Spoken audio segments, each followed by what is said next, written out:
नर्मदे हर आज हम हैं अपने इस अभियान में हमारे समाज की पिछली कार्यकारिणी की महासभा अध्यक्षा अखिल भारतीय श्रीमती सुनीता शकरगाई जी के साथ। इनके 2 कार्यकाल में भाभी जी ने क्या किया है महिलाओं के उत्थान के लिए, समाज के उत्थान के लिए, युवतियों के लिए और समाज में कैसा परिवर्तन चाहती हैं, जानते हैं श्रीमती सुनीता शकरगाई जी से। नर्मदे हर भाभी, नर्मदा प्रखर के इस अभियान में आपका स्वागत है। पिछले 2 कार्यकाल का अनुभव, आपका परिचय और समाज में परिवर्तन, ये सब कुछ समाज आपसे चाहता है। बिल्कुल कि क्या परिवर्तन रहा और क्या परिवर्तन होना चाहिए, तो आप शेयर करें अपने सारे अनुभव। सबसे पहले तो सभी आदरणीय समाजजनों को मेरा नर्मदे है। जैसा कि आपने बोला, पहले अपना मैं परिचय देती हूँ।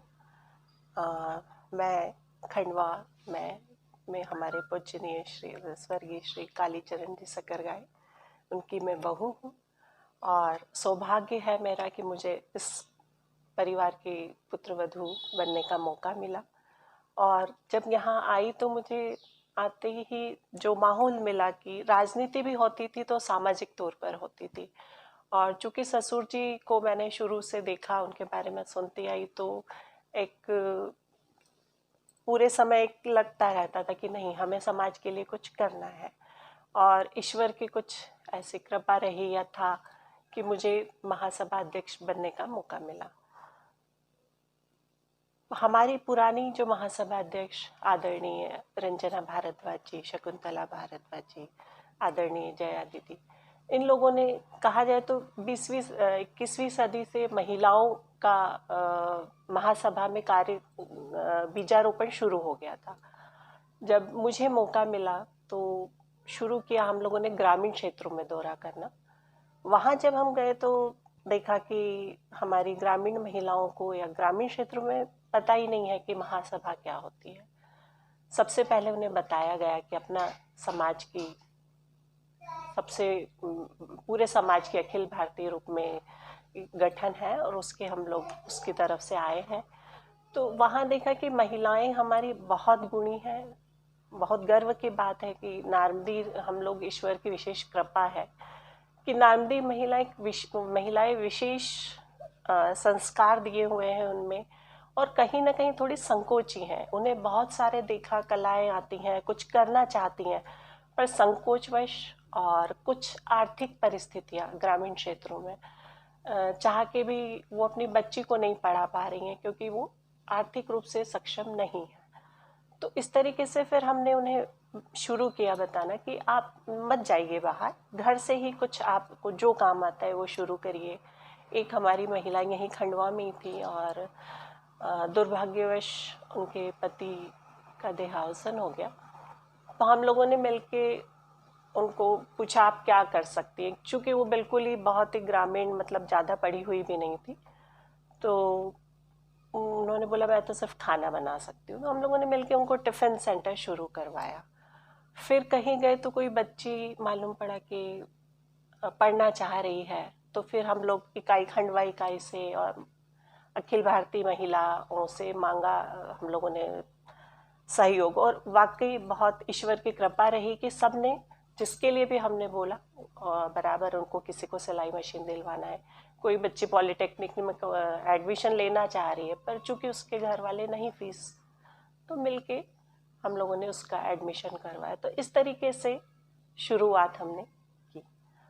फिर एक खंडवा में ही हमने फर्स्ट गौरी कुंज में सम्मेलन आयोजित किया था। तो उसमें ये देखा हमने कि जो शहरों में हमारी महिलाएं हैं वो लोग तो आत्मनिर्भरता के क्षेत्र में, शिक्षा के क्षेत्र में बहुत आगे बढ़ चुकी हैं। उसमें मैंने सब अपनी बहनों से एक ही अपील की कि हम लोग तो बढ़ चुके हैं आगे, पर जो हमारे आसपास की इकाई में जो ग्रामीण क्षेत्र की महिलाएं, हम उन्हें साथ लें, उनके पास जाएं और उन्हें आगे बढ़ाएं। और ये सोच के फिर हमने एक उद्यमिता शिविर के बारे में विचार किया। आपकी उस उद्यमिता शिविर के बड़े चर्चे थे, आपने महिलाओं को एक प्लेटफॉर्म दिया उद्यमिता का और बहुत अलग अलग विधा की महिलाएं उसमें उपस्थित रहीं। क्या उस उद्यमिता शिविर के बाद एक आर्थिक आजादी महिलाओं की शुरू होनी थी, वहां से शुरुआत हुआ उनका? हाँ, काफ़ी कुछ हुआ।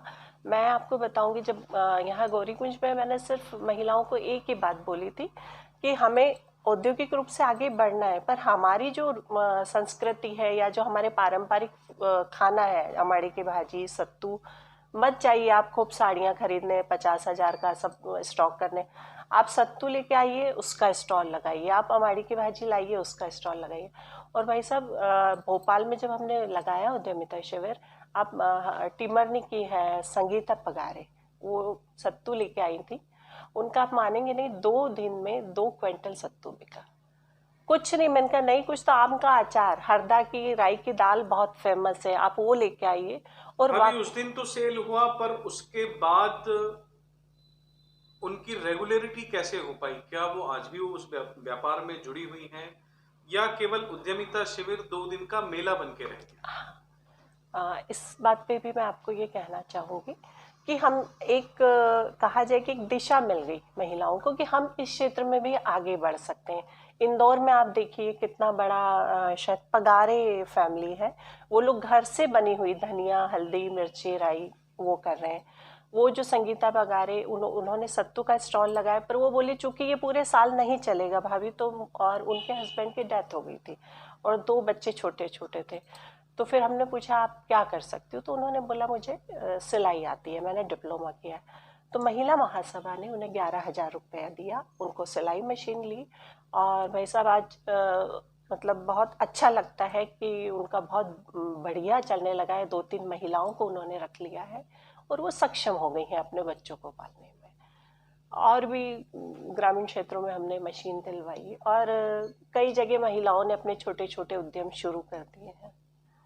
मतलब उसके बाद ये कह सकते हैं हम कि एक जागरूकता आई महिलाओं में। तो आप कहती हैं कि आपके कार्यकाल में महिलाओं को स्वावलंबी बनाना शुरुआत हो चुकी है। जी। एक अच्छी शुरुआत रही। आपको लोग इस कार्यकाल को याद भी करते हैं कि आपने कुछ एक बेहतर किया महिलाओं के लिए, महिलाओं के स्वास्थ्य के लिए भी आपने कोई प्रयास किए थे? हाँ, किए थे और मेरी निमिषा भाभी से ही बात हुई थी। तो मैं करना चाहती थी और मैं इधर सिराली गई भी थी, हरदा सिराली के गांव में, और वहाँ पर बिल्लोरे जी के घर पे मीटिंग भी रखी थी। और कि वहाँ पर महिलाएं अगर खुद स्वस्थ नहीं रहेंगी तो अपने परिवार और बच्चों को कैसे आगे बढ़ाएंगी। तो वहाँ पर हम लोगों ने एक प्लान भी किया था कि हम स्वास्थ्य जागरूकता शिविर लगाएंगे, पर वो कुछ परिस्थितियों के कारण, और अभी ये 6-8 महीने तो हमारे जो भी ये परेशानी सब सर्वविदित है, तो नहीं कर पाए। और इसमें मेरी बात हुई थी निमिषा भाभी से कि चूंकि वो आप लोगों का, मुझे ये अच्छा लगता है भैया आपका और भाभी का, कि अगर हम समाज हित के लिए कोई बात करते हैं तो आप लोग हमेशा हमारे साथ खड़े हो जाते हैं। तो मुझे भाभी ने बोला था, तो मैंने कहा हम लोग मिल के करेंगे, और अभी नहीं तो हम और 4 महीने बाद करना तो है हमें स्वास्थ्य के लिए। महिलाओं के स्वास्थ्य के लिए जरूर चिंतित रहना है, जागरूक रहना है और उन्हें जागरूक करना है। बिल्कुल सही, आपका एक लक्ष्य है भाभी। वर्तमान समय चुनाव का है। क्या समाज में अध्यक्ष बनाने के लिए चुनाव आवश्यक है, या निर्विरोध भी इस प्रक्रिया का पालन किया जा सकता है? समाज में तो मैं यही कहना चाहूँगी कि निर्विरोध हो, क्योंकि जो पुराना हमने सुनते आए हैं या जो इतिहास देखा है, निर्विरोध चुनाव होते थे। और चूंकि समाज है तो समाज में अगर निर्विरोध चुनाव होते हैं तो एक अलग प्रथा जो चली आ रही वो फिर से शुरू हो जाएगी, जो एक मतभेद जो हो जाते हैं वो ना होके और हम लोग सब मिल के किसी एक को वो करें। जैसा कि उस दिन राजेंद्र भाई ने बताया था, राजेंद्र बिल्लोरे जी ने, कि मंडलेश्वर में स्थिति ऐसी आई थी कि उनके पिताजी और मेरे पूज्य ससुर जी ने जाके उन्हें समझाया था और वो बैठ गए थे। तो हम सब मिल के किसी एक ऐसे इंसान को अध्यक्ष बनाए जो समाज के हर व्यक्ति तक पहुँचे, समाज का सही रूप में भला चाहे, समाज हित करे, वो पुरुष, महिला, बच्चा, हर किसी के लिए, बुजुर्ग के लिए, सबके लिए सिर्फ समाज सेवा, ये समाज सेवा ही करें। एक बड़ी राजनीतिज्ञ हैं आप, राजनीतिक पार्टी से जुड़ी हुई हैं, एक समाज सेवी हैं आप, समाज के बहुत सारे काम करती हैं महिलाओं के साथ जुड़ के। टाइम मैनेजमेंट कैसे होता है, क्योंकि बहुत सारी महिलाओं की समस्या, विशेषकर महिलाओं की समस्या टाइम को मैनेज करने की रहती है। घर परिवार को संभालने के साथ आप पॉलिटिकली भी अपने आप को मैनेज करती हैं और समाज में भी, तो कैसे हो पाता है? थोड़ा एक आप प्रेरणा हैं समाज की महिलाओं के ऐसे लिए, नहीं। तो प्रेरणा स्वरूप अपने समय को मैनेज कैसे किया जा सकता है? हाँ, ये तो सबसे बड़ी तो ईश्वर ने महिलाओं को शक्ति दी है, हम महिलाओं को कि, और दूसरा सबसे बड़ा सहयोग होता है परिवार का सहयोग है तो हम फिर हर क्षेत्र में जा सकते हैं। चूँकि मैं लायनेस क्लब, वनिता विश्व, ब्लाइंड स्कूल, फिर आशा धाम जो कि मेंटली रिटायर्ड बच्चे हैं ब्लाइंड, काफ़ी संस्थाओं से जुड़ी हुई, और मुझे चूँकि मेरे हस्बैंड का इनका बहुत सहयोग है। मुझे कहीं जाना है, गाड़ी ड्राइवर मेरे लिए खड़ा है, आप जाइए। पर चूँकि समाज सेवा एक उद्देश्य बोलिए या जो भी कि करना है और अच्छा लगता है तो हो जाता है। जब अपने पसंद का काम होता है तो सब मैनेज हो जाता है। पर जैसा कि राजनीति का आपने कहा, तो राजनीति में रहते हुए समाज के लिए लाभ की बात करी है। पहली मेरी जब महासभा अध्यक्ष बनी उसके बाद कार्यकारिणी बैठक थी, उसी में मैंने हमारे पूर्व केंद्रीय मंत्री माननीय श्री अरुण यादव जी से समाज के भवन के निर्माण के लिए 5 लाख की राशि दिलवाई है। और भी अरुण यादव जी से कहीं किसी से बोल के मशीन दिलवाई। ऐसे राजनीति पे रह के समाज के लिए जो लाभ मिल सके वो हमेशा हमारी पूरी सतत कोशिश रही है। बहुत बढ़िया। एक बड़ा समाज का एक सवाल है कि हमारे समाज की बच्चियां दूसरे समाज में जा रही हैं। हमारे संस्कार, हमारी संस्कृति क्या इतनी कमजोर हो रही है कि हम हमारी बच्चियों के विवाह नारदी ब्राह्मण समाज में नहीं करवा पा रहे? इसके लिए महिला महासभा ने क्या कोई कदम उठाए थे, या ऐसी कोई प्लानिंग है कि फ्यूचर में जो भी महासभा अध्यक्षा बनती हैं उनको ये सजेशन दिए जा सकते हैं? इस बारे में तो आपने शायद इटारसी सम्मेलन आपने अटेंड किया होगा, उसमें इस विषय पर काफ़ी चर्चा हो चुकी है। उसमें काफ़ी देर एक सत्र जो था इसी बात पर काफ़ी इस पर बातें हो चुकी है, पर उसका निर्णय समाज ने दिखा नहीं है। उसमें फिर यही एक आता है कि ये बहुत पर्सनल मैटर हो जाता है। कोई भी नहीं चाहेगा कि अपने बच्चे की शादी अंतर्जातीय हो, और वहाँ पर भी यही निर्णय निकला था कि पर्सनल मैटर हो जाता है। ये कोशिश हम लोग सब कर रहे हैं। पर समाज पर्सनल मैटर से नहीं चलता है। हाँ, नहीं चलता है। पर आप देखिए ना भाई साहब, एक व्यक्ति की गलती पूरे समाज को कहीं ना कहीं कलंकित करती है। हम कहते हैं ना, एक मछली पूरे तालाब को गंदा करती है, वैसी स्थितियां कई बार ऐसी हो जाती हैं। तो इसको रोकने के लिए और क्या प्रयास किए जाने चाहिए? प्रयास तो बस यही है कि हर परिवार को करना पड़ेगा। परिवार मतलब पारिवारिक स्तर पर ही हम करेंगे जब भी हम आगे बढ़ सकते हैं। संस्कार क्लासेस के बारे में भी चर्चा हुई थी, मैंने सुना है। हाँ, संस्कार कक्षा भी हम लोग लगाने वाले थे। उसमें हमारे समाज के रीति रिवाज क्या क्या होते हैं, क्योंकि अब जो जनरेशन आ रही है वो हमारे संस्कारों को कहीं ना कहीं बाहर पढ़ रहे हैं बच्चे, तो वो लोग अपने संस्कार भूलते जा रहे हैं। तो उस पर हम लोगों ने एक यहाँ पर विनय भाई उपाध्याय भोपाल में है, उनकी बहन है आलोचना मंगरोली जी, उनसे हमारी बात भी हुई थी। ये अभी गर्मियों में हम लोग लगाने भी वाले थे, पर चूंकि अभी ये कार्य नहीं हो पाया है। पूरे देश भर की अध्यक्ष थी आप।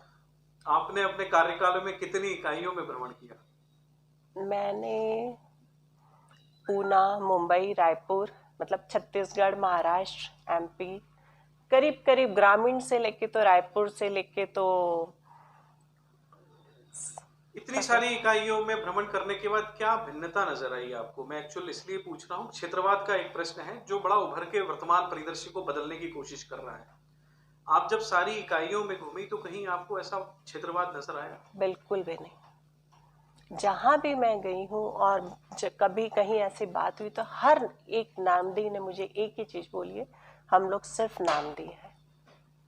बहुत बढ़िया। मैं नारंगदेव के साथ मैं आपसे चाहता हूं कि समाज को अगर आप कोई मैसेज देना चाहती हैं हमारी व्यवस्था सुधारने के लिए, हमारी समाज की महिलाओं को और मुख्य धारा में लाने के लिए, तो आप बिल्कुल शेयर करें। बस मैं अपनी बहनों से एक ही बात कहना चाहती हूँ कि हम विस्तृत ना जा सकते हैं, तो हम जो हमारे पास में है, जो हमारे आसपास बहन है, अगर कोई ज़रूरतमंद हमारी बहन है, हम उसी की सहायता करें। हर बहन अगर ऐसा ठान लेगी तो हम, मुझे नहीं लगता कि हमारे शहर मतलब समाज में पूरे अखिल भारतीय स्तर पर कोई महिला इस चीज़ से वंचित रह पाएगी। बहुत बढ़िया। तो नर्मदे हर भाभी, हाँ। एक प्रश्न था मेरा। आप महासभा की अध्यक्षा थी पूरे देश में, जैसा कि पाले जी ने आपसे प्रश्न किया था। पूरे देश में आप रहे हैं, पूरे देश की अध्यक्षा थी। इकाइयों में आपने भ्रमण भी किए। संपूर्ण इकाइयों की में निवासरत जो महिलाएं हैं, उनके संगठन को लेकर और उनको संगठित करने के लिए क्या क्या प्रयास आपकी तरफ से पिछले 2 कार्यकाल में किए गए हैं, और आने वाली अध्यक्षा जो भी होंगी उनके लिए क्या आप ऐसी बातें हैं जो आपके मन में थी और रह गई थी और जो आप नहीं कर पाए, जो आप उनको फॉरवर्ड करना चाहते कि वो ये काम भी करें?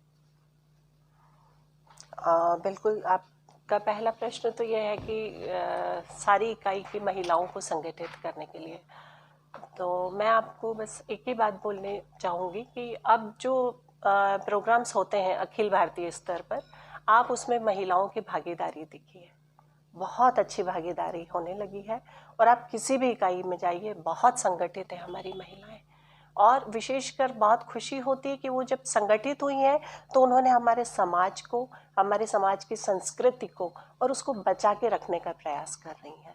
तो ये तो हमें मिला है, बहुत बड़ी हमारे लिए देन है ये कि हमारी महिलाएं संगठित होकर बहुत अच्छा कार्य करने लगी हैं। क्या कार्य ऐसे जो आप करना चाह रहे थे नहीं कर पाए, जो आगे आप बताना चाह रहे हैं? ओवरऑल हम विरासत में क्या छोड़कर जा रहे हैं?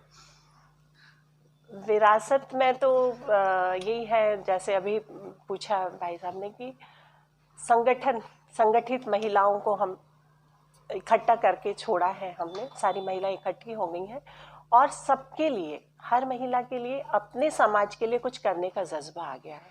अगली बार अगर अध्यक्ष के रूप में फिर से समाज अगर चुनेगा तो क्या आप ये जिम्मेदारी लेंगे? नहीं, मैं अब जो भी अध्यक्ष बनेंगी उनके साथ बिल्कुल तन मन धन से काम करूंगी। चलिए, बहुत बढ़िया भाभी। नर्मदेहर एक खुले उन्मुक्त विचारों के साथ आपने समाज की महिलाओं के लिए शानदार विचार छोड़े हैं, और मैं चाहता हूं कि समाज की महिलाएं सुने और कहीं ना कहीं टाइम मैनेजमेंट को लेकर आपके जैसा सक्रिय रहें।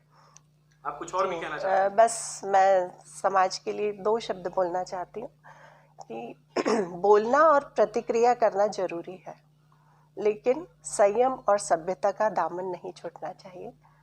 आजाद रहिए विचारों से, बंधे रहिए संस्कारों से। बहुत बढ़िया। नर्मदेहर भाभी। नर्मदे।